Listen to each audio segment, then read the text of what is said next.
Gibaha ang pipila ka lugar sa Mindanao dala sa epekto sa localized thunderstorms o Intertropical Convergence Zone o ITCZ.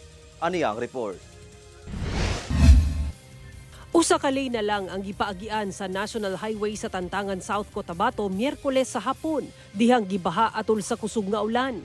Sumala sa MDRRMO Tantangan, nagabaha gayud ang maong lugar tungod sa Center Island nga nakaharang ilabi pa nga ubos ang parte sa maong dalan, hinungdan nga maipon ang tubig inig muulan ug kusog.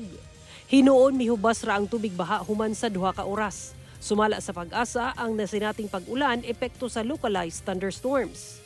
Sa Kiblawan, Davao del Sur, nagtabangay na ang mga residente ug MDRRMO Kiblawan sa clearing operation sa midahiling yuta sa kalsada sa Sitio Bob, Barangay Tacob, epekto gihapon sa localized thunderstorms. Sumala pa ni Michelle Jean Armilia, ang head sa MDRRMO Kiblawan, nga dili moubos sa gatos ka magbanay ang apektado sanglit na stranded ang katawhan ug mga motorista sa lugar ug dili makatabok gikan sa Barangay Bululsalo ug Tacob.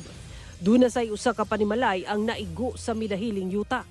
Sumala ni Armilia nga daan ang problema sa lugar ang mga pagdahili sa yuta tungod sa langay nga pagsemento sa pipila ka bahin sa kalsada. Ilabi na nga paspas mohumok ang yuta. Hinuon duna na matud pay gisumiti nga sulat ang buhatan ngadto sa DPWH alang sa pag-aksyon sa maong suliran.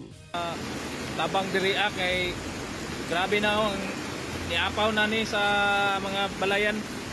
Sa Dinagat Island, makita ang paghaguros sa tubig baha sa kabalayan sa barangay poblasyon sa lungsod sa San Jose, dihang mibunok ang ulan Huwebes sa buntag. Sumala sa barangay Kagawad nga si Noli Tumarong Redula, milungtad og 2 ka oras ang ulan nga nagpabahasab sa kadalanan sa lungsod.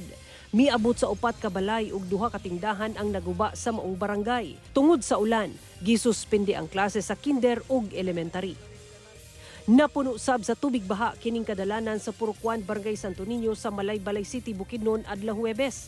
Kini tungod sa sagunson nga pagbundak sa ulan sukad pa Miyerkules sa gabii. Sa kuhang drone footage ni Kyle Pamakid, kita ang kalapad sa lugar nga apektado sa pagbaha.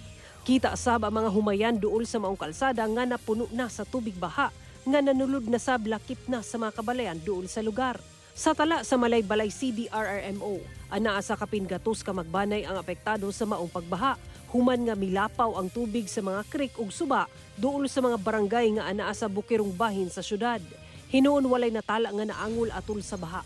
Nag-anam-anam na sabog uli ang mga residente nga mihiklin tungod sa pagbaha.